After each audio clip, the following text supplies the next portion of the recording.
라디오 김우성의 생생경제. 애청자 여러분 안녕하십니까? 김우성 PD입니다. 인간이 지구상의 다른 생명체와 비교도 안 될 만큼 발전하고 진화를 거듭한 이유, 여러분은 뭐라고 생각하십니까? 다양한 이론과 근거가 있겠지만 인간은 미래를 생각해 둔다는 겁니다. 씨앗을 심으면서 수확할 기쁨을 미리 생각하고요. 교환을 염두에 두고 필요한 물건을 마련합니다. 그런데 지금 우리나라 경제, 미래에 대한 전망과 기대가 많이 부족해 보입니다. 철강, 건설업 부실 위험이 커지고 있는데 선제적 대응은 부족합니다. 전문가와 함께 이 문제 알아보겠습니다. 또 미세먼지 대책과 디젤차 정책 역시 내일은 없고 오늘만 분주한 단기적 대책, 이런 평가가 많습니다. 전문가와 함께 알아봅니다. 당장 오늘 필요한 만큼만 사냥을 해야 되는 정글이 아니라 내일과 그 다음의 내일도 준비해야 하는 인간의 역사, 복잡한 경제셈법 앞에서 생각해 볼 일인 것 같습니다. 2016년 6월 7일 화요일 김우성의 생생경제입니다.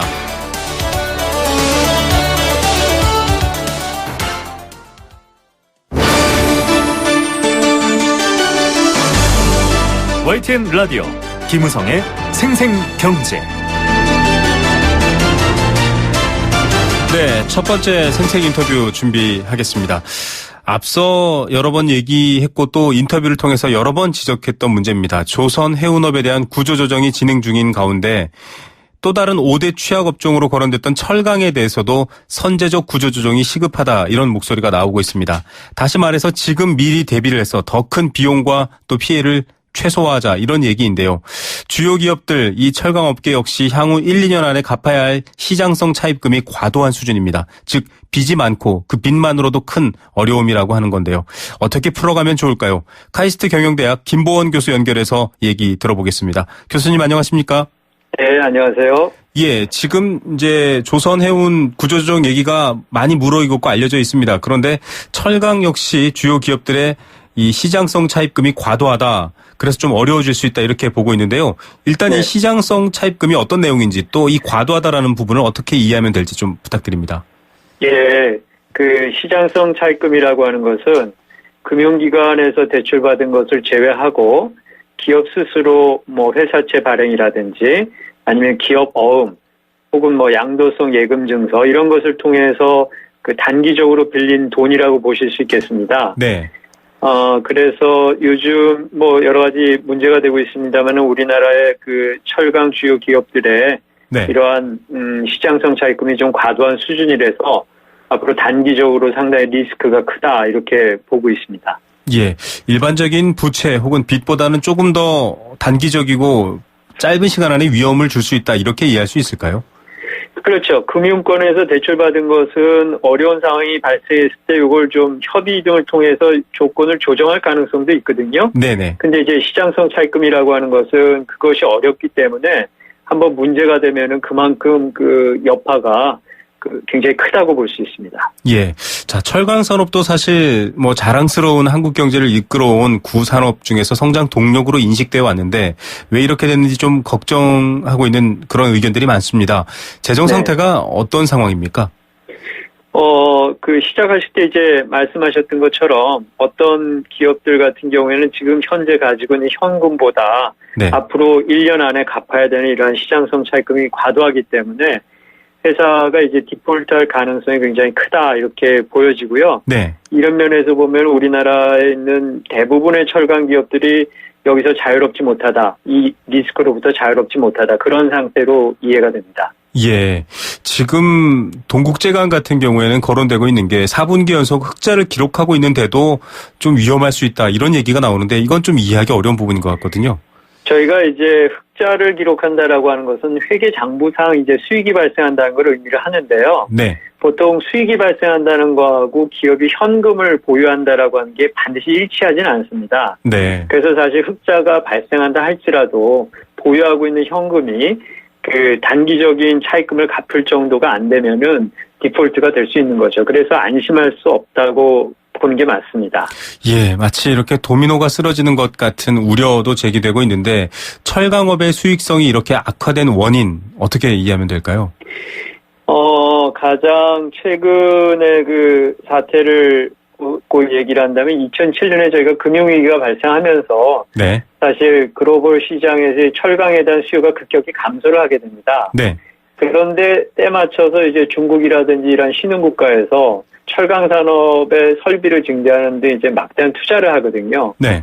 그러니까 글로벌 시장에서 이러한 설비가 굉장히 과잉 상태가 되면서 동시에 또 글로벌 시장에서 철강에 대한 수요는 떨어지고요. 그다음에 요즘과 같이 이제 조선해양산업이 사실은 철을 많이 쓰는 산업 아닙니까? 네, 네, 맞습니다. 근데 조선해양산업이 이렇게 침체를 겪으면서 앞으로 그 철강 산업이 또 더 어려움을 겪지 않을까 이제 그런 우려가 되는 거죠. 예. 말씀드린 도미노처럼 정말 이렇게 모든 산업이 연결되어 있다 이런 이해가 되는데 자 어쨌든 기업은 이 재정과 돈으로 굴러갑니다. 이 부분이 해결되지 않으면 어려울 텐데 채무 만기 전에 자금을 확충할 수 있을까? 이 기업들이 이 문제를 어떻게 해결하면 좋을 것 같습니까? 굉장히 어려운 문제라고 생각이 들어요. 그런데 우리나라 이제 꼭 철강 산업뿐만이 아니라 다른 산업에서도 기업들이 왜 호황일 때 네. 상당히 뭐 그 불필요한 자산을 취득한다든지 아니면은 불필요한 자회사를 설립을 한다든지 뭐 그런 일들이 많이 있었거든요. 네. 그래서 그런 것들이 이러한 그 자금 상태 악화의 원인일 수도 있는데 가장 먼저 별로 급하지 않은 자산을 매각하거나 그다음에 여러 가지 축소를 하거나 아니면 이제 비용 절감을 위해서 허리띠를 졸라매거나 이런 비상수단들이 많이 동원이 돼야 될 겁니다. 네. 그래서 이제 이런 것들을 통해서 현금을 마련을 해야 되는데 근데 사실 이럴 때일수록 혁신을 하거나 품질을 개선하고자 하는 노력도 동시에 병행이 돼야만이 경기가 좋아졌을 때 또 기업이 성장할 수 있거든요. 네. 그래서 이걸 양날의 칼 같은데 이 두 개를 어떻게 잘 균형을 맞춰서 해결하느냐. 그래서 그 CEO의 역할이 더 중요해지는 시점이 아닌가 그렇게 생각이 듭니다. 예, CEO의 역할 참 무거운 단어입니다. 지금 사실은 조선해운업만 해도 아주 숙련된 이 기술 인력들을 보존하면서 다른 경쟁력을 갖는 것과 아예 산업을 포기하는 것과 이런 이제 구분을 놓고도 고민을 하고 있는데요. 일단 8월에 시행되는 기업활력 제고법, 이른바 원샷법이 이런 철강업계의 선제적 구조조정에 도움이 될 거다. 이런 얘기가 있습니다. 교수님은 어떻게 전망하십니까? 아직 그 기업 활력 제고법이 시행이 안 됐기 때문에 네. 이게 이제 어떤 식으로 실제로 실현될지 아무도 알 수는 없습니다, 사실. 네. 근데 이제 중요한 거는 이것이 실행될 때 정치적인 논리가 배제된 게 굉장히 중요해요. 왜냐하면 이 법이 만들어질 때 상당히 의견이 첨예하게 대립되지 않았습니까? 네. 어떤 면에서는 기업이 M&A를 좀 더 활성화시켜서 기업의 어떤 옥석을 가릴 수 있다라고 하는 의견과 그 혜택이 특정한 대기업에만 몰릴 수 있다. 이런 게 굉장히 이해관계가 첨예하게 대립됐기 때문에 네. 실행하는 과정에서 정치적 논리를 배제하고 기업을 제대로 살린다라고 하는 목적을 가지고 여러 이해 당사자들이 계속 주의 깊게 그 모니터링을 해야 되는 그 필요가 있다고 봅니다. 예. 뭐 지금 구조조정 방식에 대한 여러 가지 제안을 포괄한 말씀을 해주신 것 같습니다. 옥석 가리기라는 게 사실은 굉장히 어려운 일일 것 같습니다. 특히 지금 조선해운 구조조정도 진행되고 있는 과정을 보면 더욱 그런 의구심이 드는데요. 네. 정부가 사실은 나서는 것도 조금 의견이 분분합니다만은 이 네. 정부가 어쨌든 이런 구조조정이라든가 기업 활동이나 혹은 경제 환경을 조성하기 때문에 구조조정에 있어서 꼭 필요한 어떤 철칙이랄까요? 기존의 실패 사례와는 다른 그런 어떤 원칙들을 내세워야 될 텐데 어떤 것이 필요하다고 보십니까? 예, 저도 그 정부가 직접 나서가지고 특정 기업을 뭐 그 문을 닫게 한다거나 그런 식의 구조조정은 있을 수도 없고요. 네. 있어서도 안 된다고 보는데요. 단지 우리나라 기업들 같은 경우에는 이 금융기관에 대한 의존도가 굉장히 높고 특히나 이제 산업은행이라든지 이런 국책은행에 굉장히 과도하게 의존성을 가지고 있기 때문에 네. 정부에서 그러한 옥석을 가리는 기준을 명확히 제시할 필요가 있습니다. 그래서 왜냐하면 아까 말한 것처럼 기업가의 입장에서 보면은 자기의 기업을 자기 스스로 문 닫게 하는 게 굉장히 어렵거든요. 네네. 그러니까 자기의 그 현실을 객관적으로 못 볼 가능성이 커져요. 네. 그렇기 때문에 객관적으로 한계 기업이다. 객관적으로 이 기업은 더 이상 생존해 봤자 어떤 가치를 더 이상 창출할 수 없다. 이것을 명확히 시장 원리에서 기준을 제시를 하고 네. 그 기준에 맞춰서 신속한 구조조정이 일어날 수 있도록 여러 가지 금융기관을 통한 어떤 룰을 규정을 정비하는 것이 정부의 역할이어야 한다고 생각을 합니다. 예, 특히 한국의 기업 활동에서는 더더욱이 교수님 말씀이 필요한 부분인 것 같은데요. 최근에는 한국이 이런 구조조정 과정에서 법정 관리라든지 워크아웃이라든지 또 뭐 자율협약이라든지 굉장히 많은 완화되어 있는 구조조정 룰 때문에 오히려 네. 경영진의 책임 소재를 가리거나 하는 부분들은 쓱 사라져버리고 이렇게 좀 굉장히 비용만 많이 발생하는 측면으로 운영되지 않느냐. 그냥 법원이 판단해서 법정 관리하는 게 낫다. 이렇게 주장하시는 분들도 있는데 어떻게 보십니까? 그 의견에 어느 정도 동의를 하는데요. 저는 저희 사회 전체적으로 아니면 정부도 마찬가지고요. 악역을 담당하기를 굉장히 꺼려하는 분위기가 있지 않나. 네. 결국은 좀 흔한 말로 하면 이제 손에 피를 묻히는 걸 굉장히 두려워해요. 그래서 네. 어떤 원칙이 있더라도 그 원칙을 강력하게 밀고 나갈 수 있는 그 힘이 없거든요. 추진력이. 네. 그러다 보니까는 용두사미가 많이 생겨요. 용두사미가 생기면은 기회를 타가지고 전부 이제 한계 기업들이 스스로 생존하겠다고 여러 가지 또 뭐라 그럴까요? 개입을 하는 그런 상황이 발생하죠. 그래서 어떤 룰에 의해서 강력한 추진력을 가지고 정책을 실행하는 그러한 것이 필요하지 않나. 리더십이 필요한 때가 아닌가 그렇게 생각을 합니다. 예, 룰은 장식품이 아니고요. 룰은 실제로 적용돼야 되고 그 까다로운 역할은 그래도 정부가 나서서 맡는 게 지금 현재 상황에서 맞는다. 제가 이렇게 결론을 내려봐도 될 것 같습니다. 교수님 오늘 말씀 감사드립니다. 네, 고맙습니다. 네, 카이스트 경영대학 김보원 교수였습니다.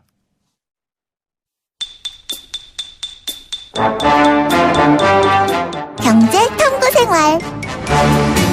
자, 어려운 경제 이야기 퀴즈도 풀고 선물도 받다 보면 금방 익숙해집니다. 정답 맞춰주시면 알칼리수로 건강해지는 내 몸 에이수 생수 한 박스 드리고요. 여행 스케치의 목요일 콘서트 나무야 티켓도 드립니다. 일산 오마운트 워터파크 티켓도 일주일에 2쌍 드리고 있습니다. 단문 50원, 장문 100원의 정보 이용료 부과되는 샵 0945 우물정 0945번 문자 보내주시면 됩니다. 자, 방금 인터뷰에서도 등장했던 단어입니다. 오늘의 퀴즈인데요. 올 초까지만 해도 카카오와 로엔을 시작으로 이것 시장이 활기를 띨 거라는 기대가 컸습니다. 하지만 예상과 달리 거래 자체가 지지부진하고 매물만 넘쳐나고 있다. 이런 얘기가 나오고 있습니다. KB금융지주와 두산그룹이 성과를 거두기도 했고요. 또 산업은행의 경우 사는캐피탈 매각을 시도하다가 조금 잘 안 되고 있죠. SKT와 CJ 헬로비전 역시 반년이 되도록 공정위 심사 결과를 기다리고 있습니다. 이처럼 다른 회사의 경영권을 확보하기 위해서 기업을 사들이거나 합병하는 것을 무엇이라고 할까요? 영어의 약자로 저희가 영어 알파벳과 중간에 and를 뜻하는 말, 그 다음에 또 영어 약자 이렇게 해서 굉장히 단순하게 부르고 있죠. 기업 합병과 다른 기업이 하나의 다른 기업의 자산, 주식을 취득을 통해서 경영권을 획득하는 기업 인수가 주된 방법입니다. 자, 어떤 내용일까요? 오늘의 정답 보내주시기 바랍니다.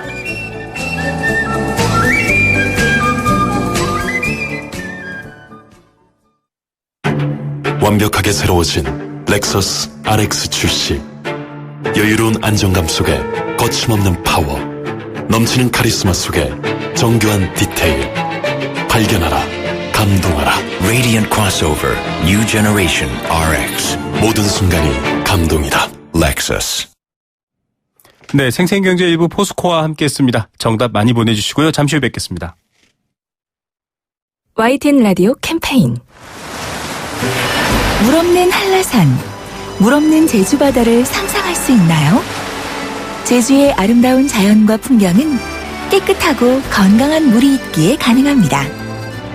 제주를 아름답게 만들어주는 건강한 물은 우리의 몸과 마음도 아름답게 만들어줍니다. 건강한 몸과 마음을 지키는 일. 아름다운 물을 사랑하고 지키는 일에서부터 시작됩니다. YTN 라디오 아름다운 물 캠페인은 광동제약과 제주특별자치도 개발공사와 함께합니다. 안녕하세요. 유준상입니다. 5남매의 맏형, 한 여자의 남편, 2아이의 엄마, 9직원의 대표. 누군가를 지키기 위해 힘써온 당신의 또 다른 이름은 사장님입니다. 그런 당신을 이제 노란우산 공제가 지켜드리겠습니다. 연 300만원 소득공제는 물론 압류 금지로 보호받고 연 복리 이자에 상해보험 무료 가입까지 노란우산 공제와 함께하면 사업을 시작할 때도 사업이 끝난 후에도 든든합니다. 사장님의 희망자산 노란우산 공제.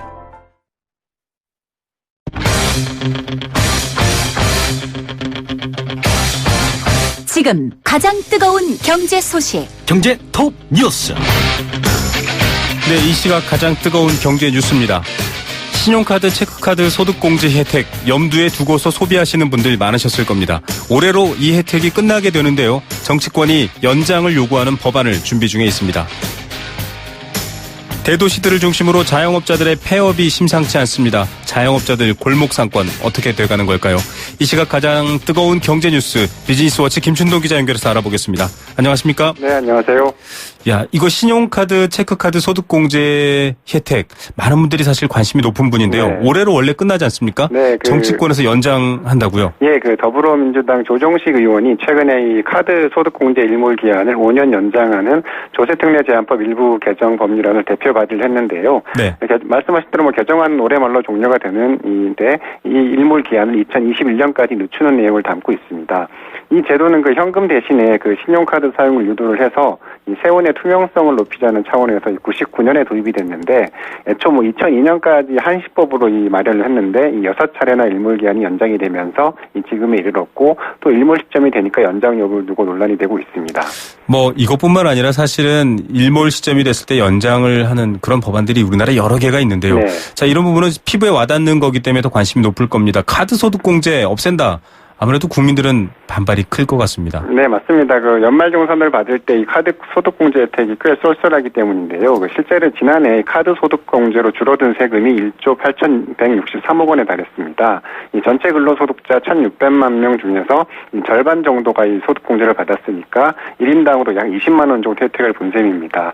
이 카드 소득공제 폐지를 반대하는 측에서는 아직 고소득 전문직을 중심으로 이 세원이 제대로 좀 확보되지 않았다고 주장을 하고 있고요. 반면에 찬성하는 측에서는 이 카드 사용이 이미 일반화됐고 이 카드 소득 공제가 우리나라만 있는 특이한 제도라는 점에서 폐지가 바람직하다는 입장입니다.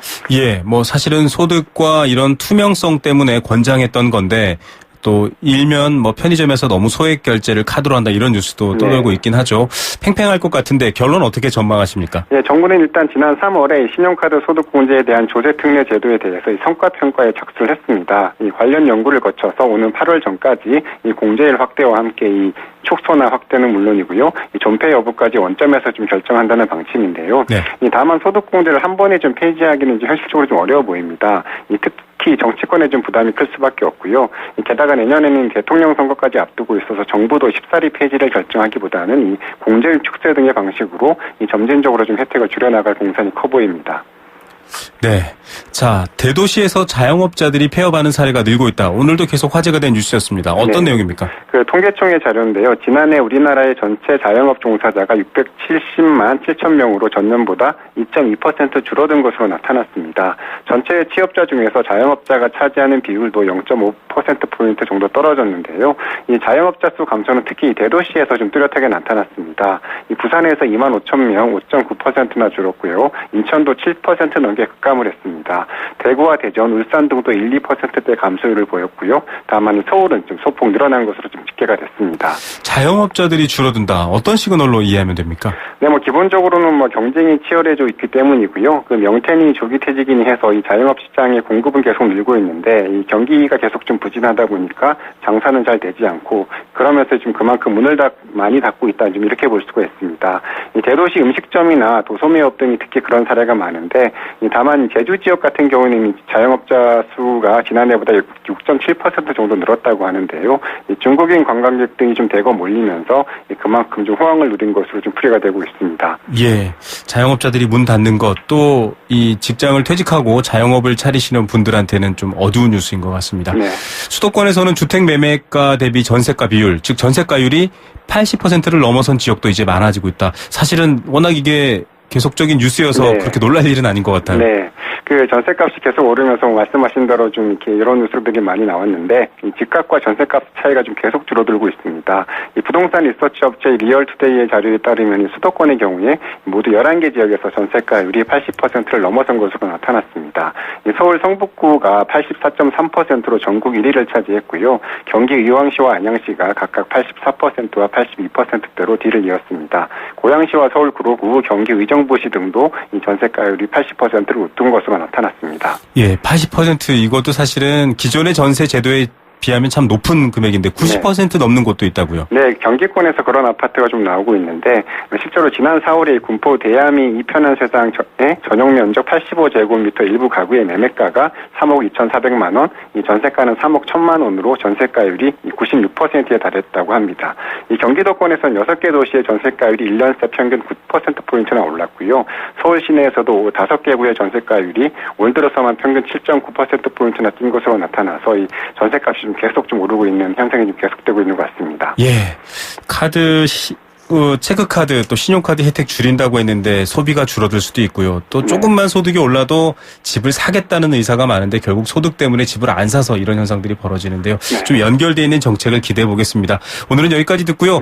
오늘 톱뉴스 골라주시죠. 네, 그 자영업자 폐업 뉴스를 좀 꼽고 싶은데요. 이 치킨집의 치킨 경쟁으로 대표되는 우리나라의 자영업 문제는 뭐 어제 오늘의 얘기가 아닌데 요새 그 대기업 구조조정 논란이 한창인데 그 일반 개인이 대부분인 자영업 부분에서는 이 정부의 아무런 지원 없이 이미 좀 대규모 구조조정이 진행되고 있는 게 아닌가 뭐 이런 생각이 좀 들었습니다. 예, 소리 없는 그런 고통이 더 커진다 이런 느낌도 듭니다. 오늘 말씀 여기까지 듣겠습니다. 감사합니다. 네, 감사합니다. 네, 비즈니스워치 김춘동 기자였습니다.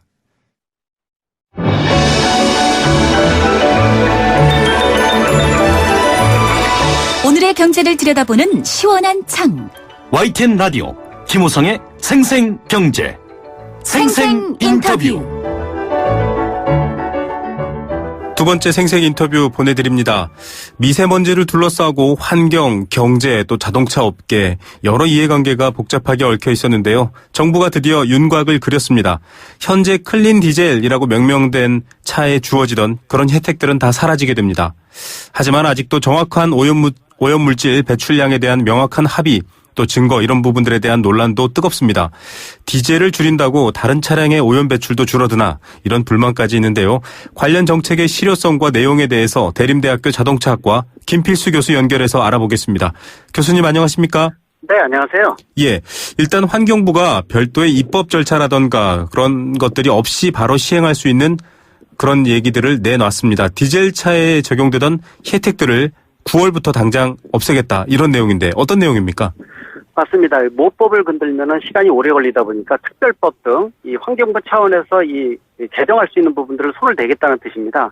일단 문제가 많은 유로 5, 6 같은 경우에도 이 일반 길거리에서는 질소 산화물도 많이 배출되는 게 일부 확인됐기 때문에 이 클린 디젤이라는 부분들을 삭제를 해서 그 혜택을 일부 줄이겠다는 뜻인데, 예를 들어서 공용주차장 할인 등 각종 할인 대책이 저공해 자동차에 지금 적용을 하고 있고, 지금 현재 유로 5, 6 이 디젤차라고 볼 수가 있거든요. 이런 부분들은 기존의 차는 그대로 유지를 하면서 올해 9월부터 신규 적용되는 차종에서는 이러한 혜택을 박탈하겠다 이런 부분이기 때문에 아마 실효성에 대한 부분들은 말이 많을 것으로 예상을 하고 있습니다. 예, 안 그래도 말씀하신 부분인데요.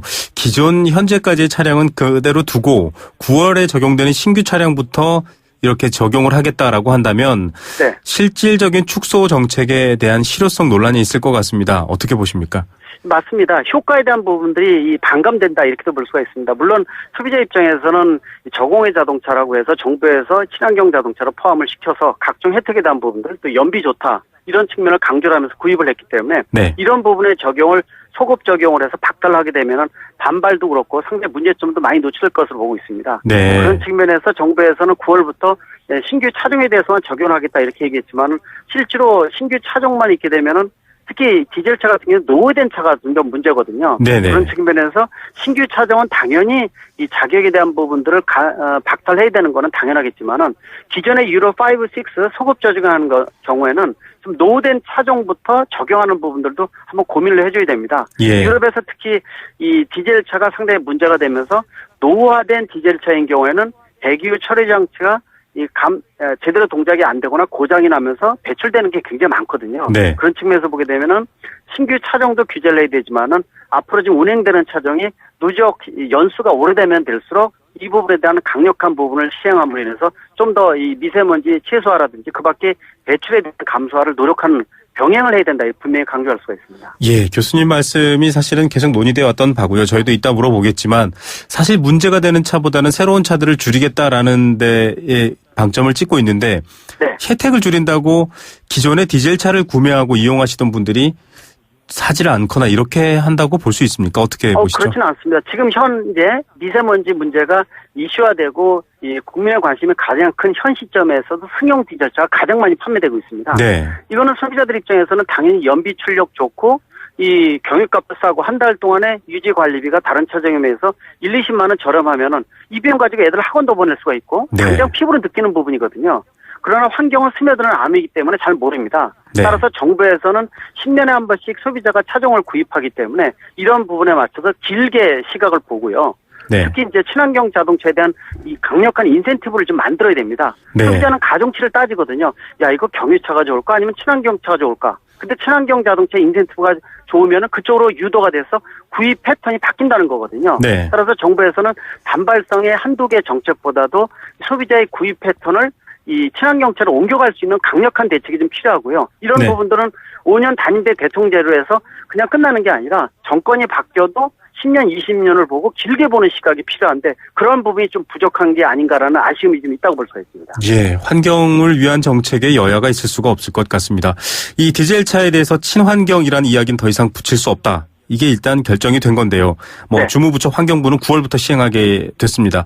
배출가스도 휘발유차 수준인 0.019g 킬로미터당 이렇게 제한하겠다라고 했는데 네. 그렇다면 이런 기준에 맞는 또 디젤차가 나올 수도 있는 겁니까? 어떻게 보시죠? 사실 현실적으로는 이거 맞추기 어려울 겁니다. 네. 지금 현재 유로6 같은 경우보다도 훨씬 더 몇 분의 1로 질소 산화물을 죽인다는 것은 유로7이라고 볼 수가 있거든요. 네. 지금 현실적으로 지금 현재의 유로6도 실제 길거리에서 운행의 실내 인증 기준에 3배에서 20배까지 지금 확인됐고 이거는 전 세계적으로 공통된 문제거든요. 네. 따라서 디젤차의 배기후 처리 장치나 획기적으로 이렇게 올라가거나 아니면 비용이 급증할 수가 있기 때문에 그런 부분 측면에 있어서는 이렇게 규정을 강화한다는 뜻은 사실 디젤차가 여기에 만족시키지 못한다는 뜻을 가지고 있기 때문에 앞으로는 디젤차의 활성화는 분명히 차단을 하겠다는 의지라고 분명히 볼 수가 있고요. 네. 한 가지 참조할 수 있는 것은 유럽은 우리나라 마찬가지로 디젤차의 천국이라고 볼 수 있지만은 일본이나 미국은 사실 승용 디젤차가 거의 판매되지 않고 이러한 문제에 대해서 좀 더 자유스럽다는 것이거든요. 네. 이렇게 어떤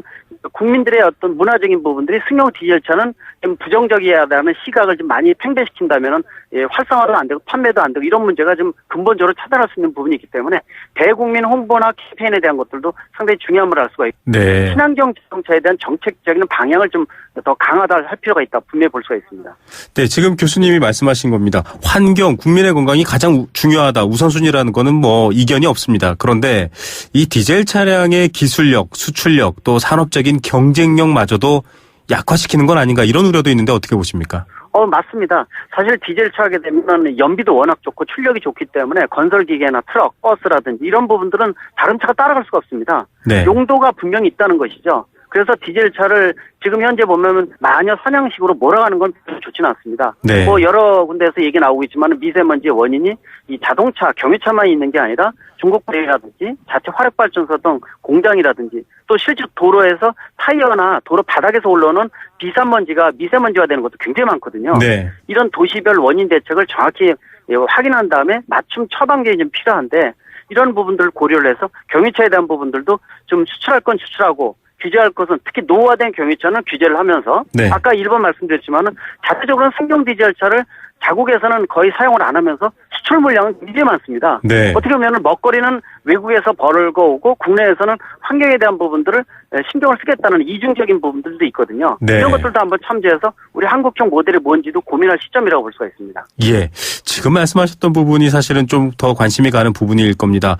이 좀 정책 자체가 세련되지 못했다라는 생각이 드는데요. 당장 디젤을 줄인다, 신규 디젤 증가분을 막겠다라는 얘기보다는 말씀하신 것처럼 교수님 말씀처럼 기존에 있는 노후 차량에 대한 엄격한 관리, 또 이에 대한 지원, 이런 관리가 필요하지 않나라는 생각이 들거든요. 맞습니다. 특히 유럽에서는 LEG 제도라고 노후된 경유차, 특히 2.5톤, 3.5톤 이상의 트럭은 도심지에 진입 못하게 하는 부분들을 강력하게 유럽 전역에 300개 도시 시행을 하고 있습니다. 네. 독일만 하더라도 100개 도시거든요.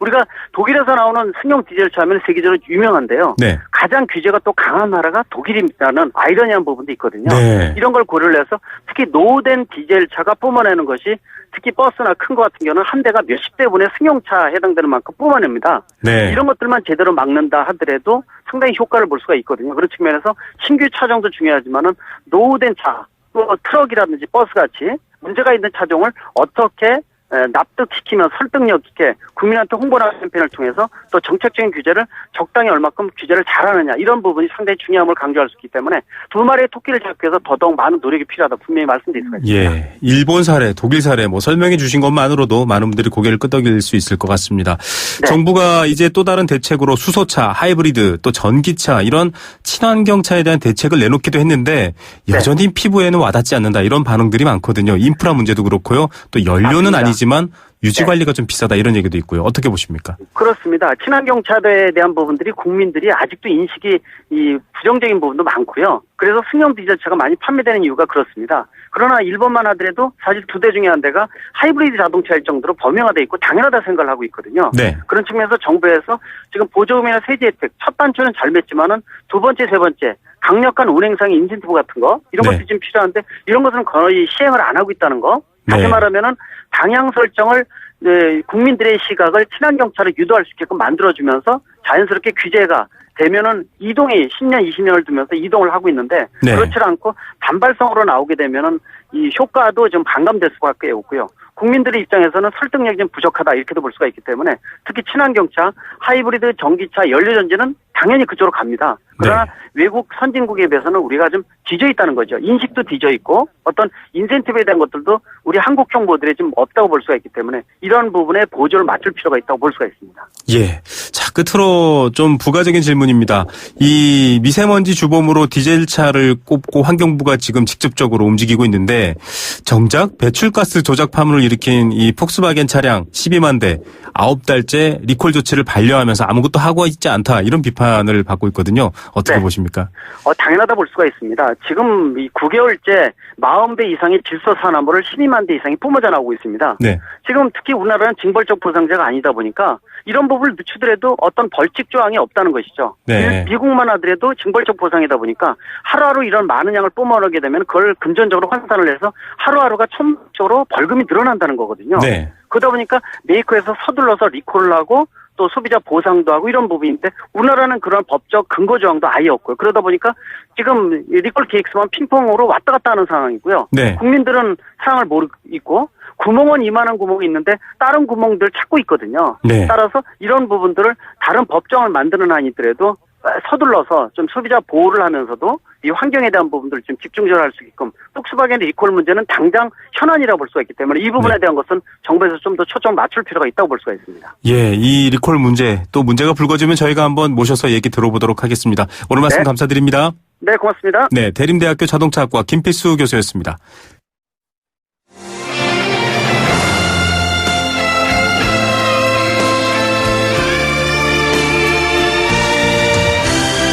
YTN 라디오 김우성의 생생경제 더불어 함께 살아가는 삶 그리고 더 나은 삶을 꿈꾸는 시간 오후에 만나는 싱싱한 라디오 경제 김우성의 생생경제가 대한민국 경제를 지키는 여러분과 지금 함께하고 있습니다.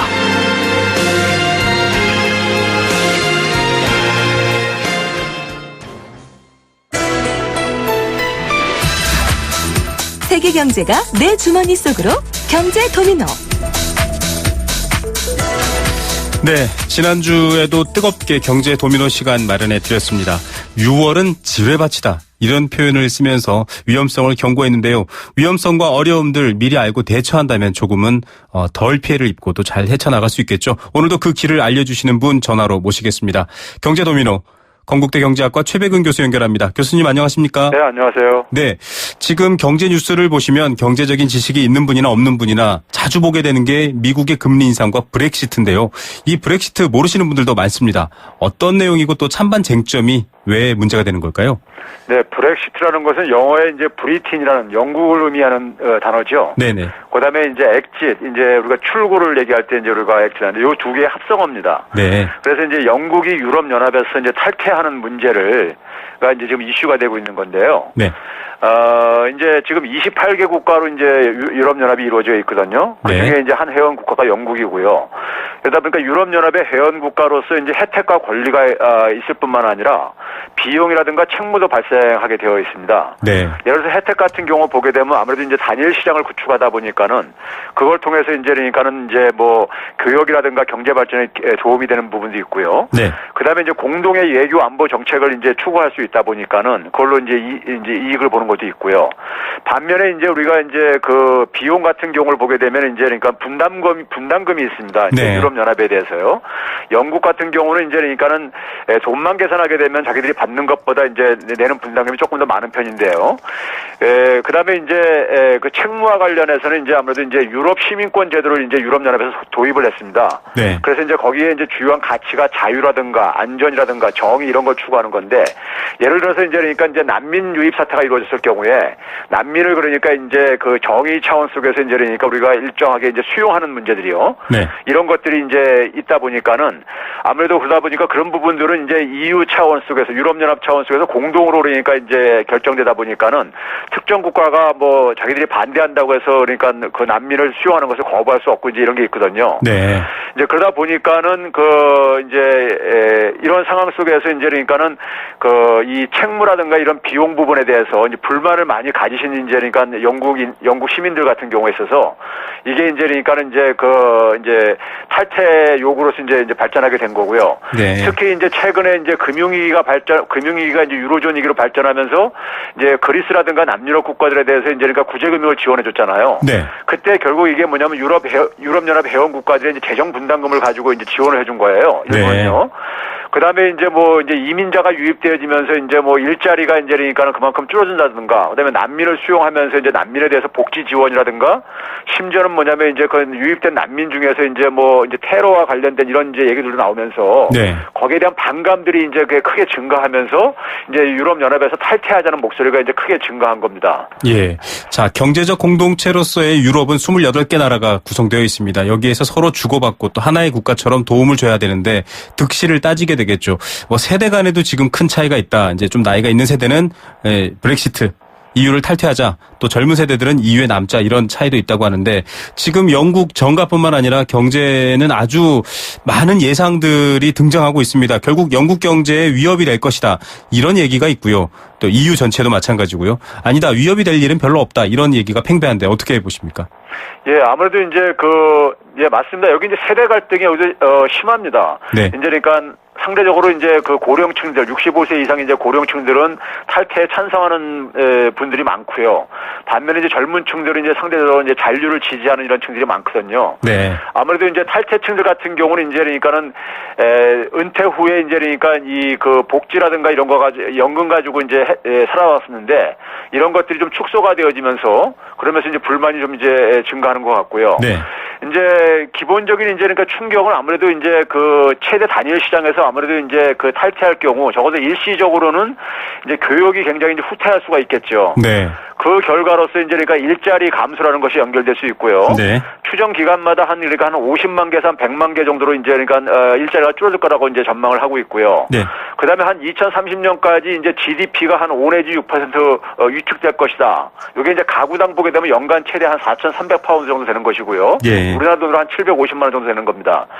그다음에 이제 뭐 이 무역 장벽이 높아지게 되면 수출 타격 보고 외국인 투자도 이제 위축될 것이고 해외 자본 조달도 이제 어려워지는데 영국 같은 경우 이제 그 대규모 경상수지 적자 국가입니다. 네. 이 부분을 이제 자본 유입으로 해결하고 있거든요. 네네. 영국의 파운드화가 이제 국제 결제 통화이다 보니까 준비 통화이다 보니까는 해외에서 많이 이제 그러니까 해외 직접 투자가 들어올 뿐만 아니라 이제 그러니까는 그 영국 파운드에 대한 이제 선호도가 있어가지고 이제 그 부분을 해결하고 있는데요. 이 부분에 이제 타격이 있을 수가 있고요. 반면에 이제 탈퇴를 지지하는 사람들은 탈퇴하더라도 이제 자유무역 협정을 다 끊어진 국가들한테 다시 맺게 되면은 결국은 그러니까 이렇게 오히려 더 이제 나아질 수도 있다. 이제 이렇게 이제 서로가 이제 논쟁을 하고 있는 상황입니다. 예. 사실 시티 오브 런던은 영국 혹은 런던시와도 별개가 될 정도로 세계의 금융이 집중되어 있는 곳입니다. 아주 독특한 곳이라는 것들 많은 분들이 뉴스를 통해서 봤을 텐데 당장 이 브렉시트가 지금 영국의 어떤 투표를 통해서 가시화가 되면 세계 금융시장 금융시장 또 EU와 관계되어 있는 주요 국가들은 좀 악영향을 받을 거다 이런 전망이 있거든요. 교수님 구체적으로 어떤 부분이 위협이 되는 걸까요? 이제 첫째는 뭐냐면 단기적으로는 이제 영국의 파운드화 가치에 대한 신뢰성이 좀 떨어질 수 있죠. 이제 정치적인 불안정성 이런 것 때문에요. 그리고 이제 그러니까는 영국에 대한 이제 그러니까는 이제 주식 투자 같은 경우는 줄어들 수 있기 때문에 단기적으로는 적어도 이제 영국의 금융시장 전반의 충격은 불가피하다고 봅니다. 근데 이게 이제 영국에서만 그치는 게 아니라 영국이 유럽연합 탈퇴할 경우에 이제 추가 이탈이 이제 이어질 경우 가능성이 이제 그러니까 우리가 전망이 되어지고요. 아, 네. 그러니까 이제 이 분담금을 영국이 이제 그러니까 독일 다음으로 많이 내고 있거든요. 네네. 근데 이제 영국이 빠지게 되면 그걸 나머지 국가들이 이제 나눠 쏘내야 되는데. 네. 그랬을 경우에 이제 그러니까는 거기서 이제 이탈하겠다는 목소리들이 또 높아질 경우 유럽연합 시스템이 이제 그러니까 이게 약해질 수가 있죠. EU가 깨질 수도 있는. 그렇죠. 극단적으로 이제 그런 상황까지도 우리가 지금 얘기할 수가 있는 겁니다. 그러다 보면 지금 가뜩이나 이제 유로존 경제가 지금 취약한데 여기다가 이제 유로존 시스템이 이제 신뢰 하락하게 될 경우에는 유로화 가치도 하락하고 이게 이제 경제 탈퇴 도미노로 이어지면서 이제 그러니까 시스템 위기로 이제 발전할 가능성이 있거든요. 네. 그래서 이제 유럽 경제가 사실은 지금 전 세계에서 가장 커다란 경제권 중에 하나인데 이 나라가 가게 되면 전 세계 경제에 주는 충격도 이제 그러니까 우리가 불가피하고요. 네. 그 결과와 더불어서 이제 연장선에서 이제 그동안에 이제 국제 협력과 공조를 통해서 어쨌든 간에 세계 경제가 아직도 취약한 상황을 잘 극복해 왔는데 이게 굉장히 취약해질 수가 있죠. 서로 이제 각국의 자국의 이기적인 이제 그러니까 결정만 추구하다 보면은 결국 이제 세계 경제의 불안정성은 더 증대될 수밖에 없을 겁니다. 예. 자, 이런 위협에 대해서 제닛 옐런 미 연준 의장도 우려를 표명하고 나섰습니다. 6월에 금리가 인상될 것이다. 이런 전망이 조금 늦춰져서 7월로 미뤄지는 거 아니냐. 이런 얘기가 있고요. 미국의 또 노동부 발표를 보니까 고용률도 썩 좋지 않다. 이런 얘기가 나오고 있거든요. 어떻게 보십니까? 저는 6월 금리 인상은 사실상 물 건너 거나 다른 바가 없다고 보는데요. 네. 고용이 굉장히 부진하게 이제 예상보다 한 3분의 1 정도로 이제 시장 예상보다 부진하게 나온 데다가요. 지금 브렉시트가 만약에 실제로 이게 일어날 경우에는 금융시장이 굉장히 불안정해질 수밖에 없거든요. 단기적으로는 최소한요. 그러면 연준이 금리를 결정한 데 속에서 물가하고 고용, 그다음에 이제 금융시장을 이제 세 번째로 보고 있는데요. 그런 점에서 이제 고용하고 이제 금융시장 불안정성 요인이 지금 이렇게 잠복되어 있는 상황 속에서 금리 인상은 제가 볼 때 불가능하다고 생각합니다. 예, 6월은 물 건너갔다. 7월도 사실 어려운 면이 있는데, 자, 이제 우리 정부의 대응입니다. 한은 금통위가 9일로 예정되어 있는데요. 지난번에 말씀하셨지만 이미 타이밍은 놓친 것 아니냐 이런 지적도 하셨지만 어떻게 보십니까? 금통위나 또 우리 정부의 대응 어떻게 가야 될까요? 일단 제가 볼 때는 우리나라 같은 경우는 지금 우리 내부의 취약성을요. 외부 충격이 올 때 그러니까 우리가 흔히 바이러스가 이제 비유하자면은 바이러스가 몸에 침투할 때 건강한 사람은 그걸 견딜 수 있는 면역력이 있는 반면에 취약한 사람은 쉽게 이제 그러니까 우리가 감염되고 그러듯이요. 내부의 취약성을 시급히 해결하는 게 중요합니다. 지금 이제 앞에서도 계속 얘기하셨던데 이 제조업 구조조정 같은 경우요. 이걸 시급하게 이제 그러니까 우리가 좀 시장의 신뢰를 얻을 수 있도록 불확실성을 좀 제거해 줘야 됩니다. 제조업의 구조조정이 그러니까 우리가 조속히 이게 추진될 수 있다는 어떤 이런 그 확실성을 좀 전달을 해줘야 되고요. 그걸 통해서 이제 제조업의 경쟁력이 좀 강화로 이제 연결될 가능성이 보인다는 이런 이제 그러니까 좀 비전을 제시해줘야 되고요. 그 다음에는 이제 늘 얘기하지만 가계부채 부담 완화를 위해서 이제 그러니까 가계부채 문제도 좀 구조적으로 해결할 필요가 있겠고요. 그 다음에는 이제 금융시장과 관련해서는요. 우리나라 같은 경우 보게 되면 해외 자본이 급격한 유입에 대해서 어느 정도 장치가 되어져 있어요. 외환 건전성 부담금이라든가 선물한 포지션 한도제도라든가 외국인 채권 투자 과세라든가 이런 걸로 인해가지고 좀 이제 장치가 돼 있는데요. 해외 자본이 급격하게 유출에 대한 장치는 지금 없습니다. 그래서 우리가 미국이 금리 인상 때도 보게 되면 지난해 연말도 보게 되면 주식시장이라든가 외환시장이 충격을 받았었는데 이번에도 브렉시트가 일어날 경우에 상당히 이제 그러니까 영국 계좌금뿐만 아니라 유럽 계좌금들이 이제 이탈할 가능성이 있거든요. 그렇죠. 그런 부분들에 대해서 유출에 대한 장치도 좀 그러니까 우리가 금융 당국들이 좀 이제 검토를 해야 될 시점이 아닌가 저는 생각을 합니다. 내부 취약성을 해결해서 브렉시트나 금리 인상 같은 외부 위기를 견딜 수 있도록 하자. 참 이 말이 계속 핵심인 것 같습니다. 오늘 말씀 여기까지 듣겠습니다. 감사합니다. 네, 감사합니다. 네, 건국대학교 경제학과 최백은 교수였습니다.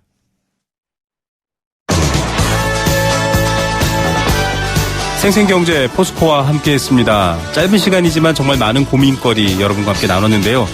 정답은 3번. 제가 어떻게 대처해야 될지 모르겠습니다. 퀴즈는 주간식이었습니다.